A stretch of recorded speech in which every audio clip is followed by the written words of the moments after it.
kung sobrang stress na po sa buhay, kailangan nyo po ng dagat. Yes. Dahil ang dagat po ay nakaka-relax. Lalo na ang hampas ng alon. Makinig lang po kayo.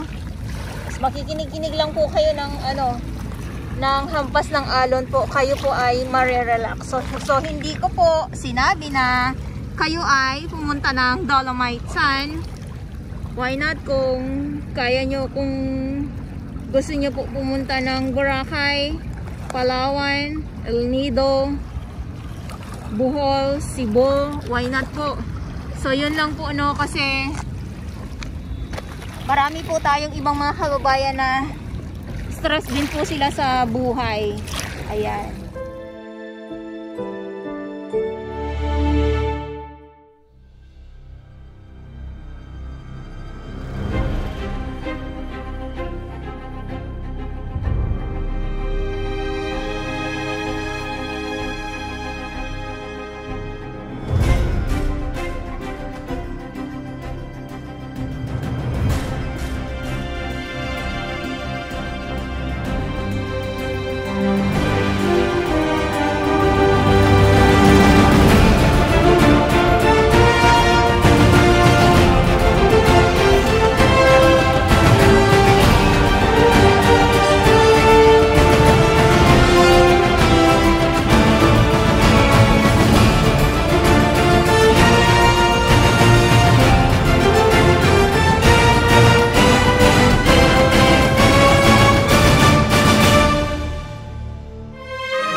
Iba kasi pag iba po kasi pag nasa dagat ka po.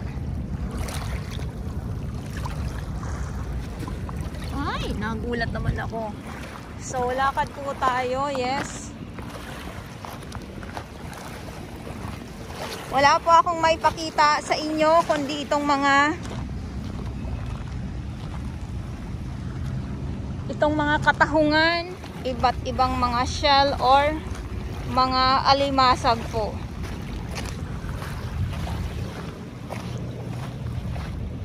Kaya pasensya naman po sa aking ibang mga viewers. Ayan. So ganun pa din po.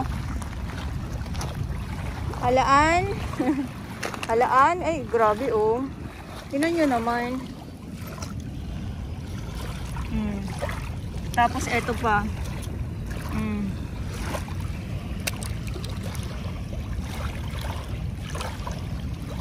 So, lakad. Yes. Ayan pa oh.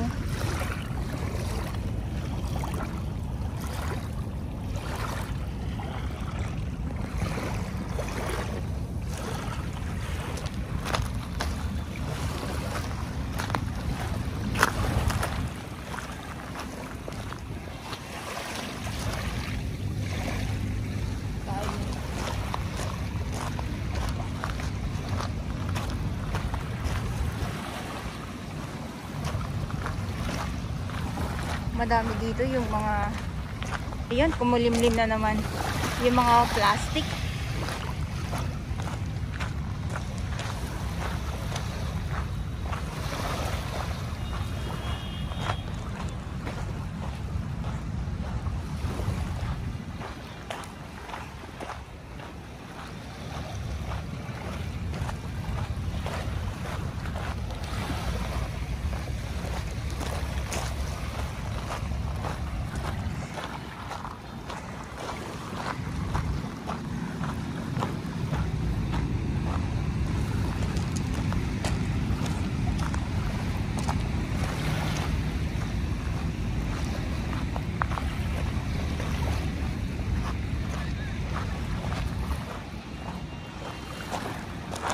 Aray ko. Silip tayo dito sa ano. Nasa to na tayo sa aking mga viewers. Nasa pwesto na po tayo ng Dolomites.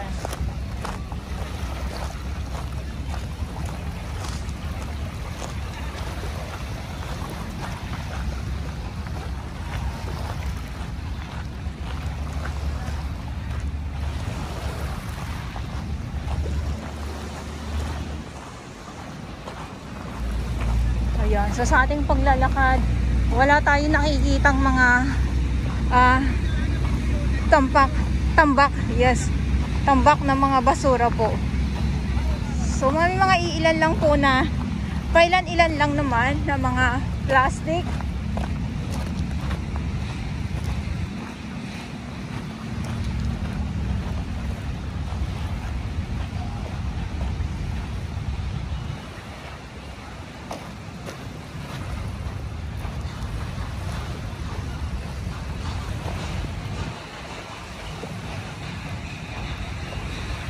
Ayan, so dito maano na yung maayos na yung ating ay!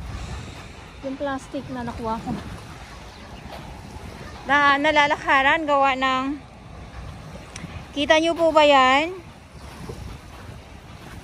Yung trash boom, kasi wala na dito, naiangat na po siya. Yan.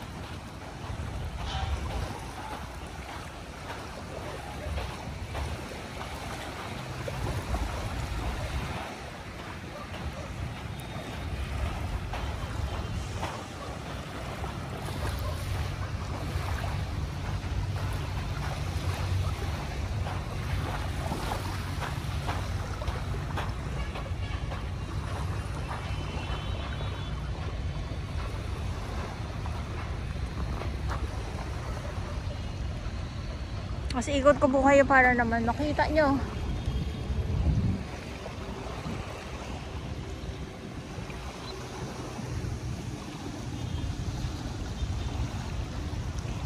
So lakad tayo. Lakad pa din po tayo ng panandalian.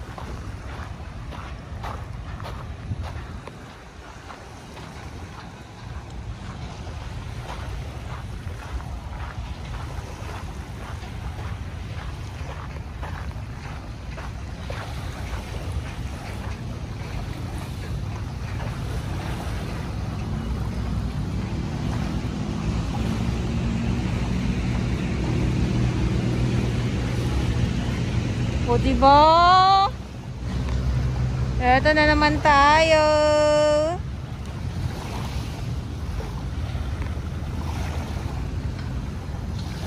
Madilim lang po, kaya naku, ito pala ito yung madami ngayon. Yung seaweeds. Ito yung madami ngayon Yan, ito yung madami ngayon.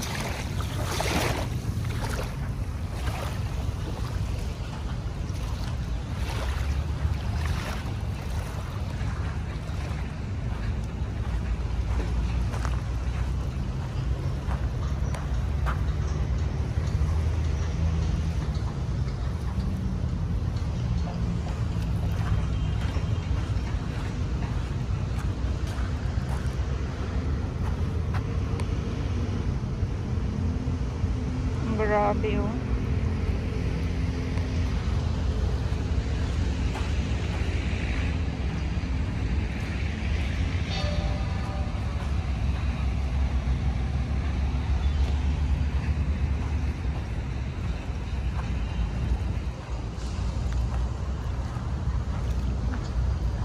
Yan lang. Ito ang update natin dito sa Dolomite.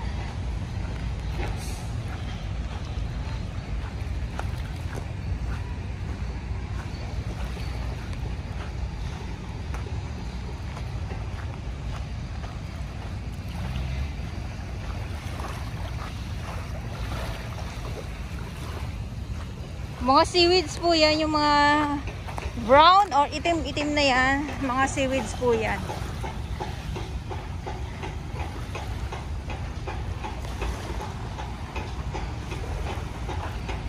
So dito na tayo sa Jeoju. Dito sa Dambuhalang Jeoju. Ayan. So wala namang tambak.